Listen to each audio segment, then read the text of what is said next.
আসসালামু আলাইকুম প্রিয় শিক্ষার্থী বন্ধুরা, তোমাদের অনার্স ভর্তি পরীক্ষা শেষ। এখন সবার টেনশন, কত পয়েন্ট থাকলে বিভাগের টপ কলেজে চান্স হবে, কত পয়েন্টে জেলা সরকারি কলেজে চান্স হবে, কিংবা কত পয়েন্ট হলে বেসরকারি কলেজে চান্স হবে। আজকের ভিডিওতে অনার্সে কোন কলেজে কত পয়েন্ট হলে চান্স হতে পারে এ বিষয় নিয়ে আলোচনা করার চেষ্টা করব।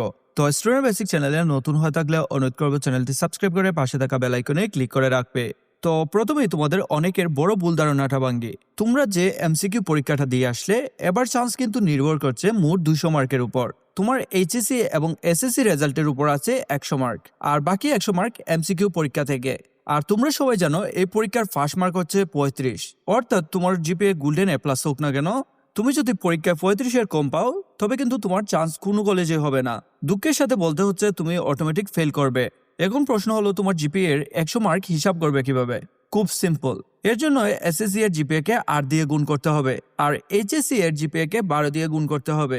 দুটো যোগ করলেই পেয়ে যাবে তোমার রেজাল্টের মার্ক। অর্থাৎ ধরো তোমার এসএসসি তে জিপিএ 5 আর এইচএসসি তে জিপিএ 5, তো এসএসসি এর জিপিএ 5 কে তুমি যদি 8 দিয়ে গুণ দাও তাহলে পাবে 40। অপরদিকে এইচএসসি এর জিপিএ 5 কে যদি তুমি 12 দিয়ে গুণ দাও তবে পাবে 60।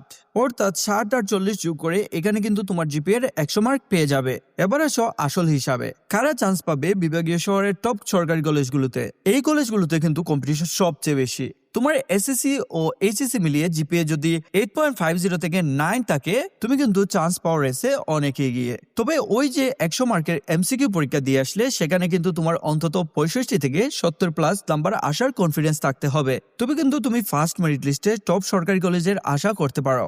যাদের পয়েন্ট একটু কম তাদের কি হবে? মন খারাপ করার কিন্তু কিছুই নেই। জেলা বা উপজেলা পর্যায়ের যে সরকারি কলেজগুলো আছে সেখানে চান্স পাওয়াটা তুলনামূলক সহজ। আমি বলবো না একদম সহজ, বাট সহজ। তোমার 2 জিপিএ মিলে যদি 7 পয়েন্ট থেকে 8 পয়েন্টের মধ্যে থাকে তাহলে কিন্তু তুমি সেফ জোনে আছো। তবে শর্ত একটাই, ভর্তি পরীক্ষায় তোমার 45 থেকে 55 নম্বরের মতো আনতে হবে। এই ব্যালেন্সটা ঠিক রাখতে পারলেই একটা সরকারি কলেজের সিট তোমার 99% কনফার্ম। আর সবার শেষে যাদের জিপিএ একদম বর্ডারে, মানে সায়েন্স থেকে 4.75 আর আর্টস কমার্স থেকে 4.50 নিয়ে যারা আবেদন করেছো, তোমরা সরকারি কলেজে আবেদন না করে এলাকার ভালো কোনো বেসরকারি কলেজে আবেদন করলে কিন্তু চান্স পাওয়ার নিশ্চয়তা বেড়ে যাবে, যেহেতু কম্পিটিশন অনেক বেশি। কিন্তু মূল কথা হচ্ছে পরীক্ষায় শুধু 35 থেকে 45 পেয়ে পাশ করতে হবে। পাশ করলে বেসরকারি কলেজে বা সরকারি কলেজে আপনার 80% সিট কিন্তু নিশ্চিত হয়ে যাবে।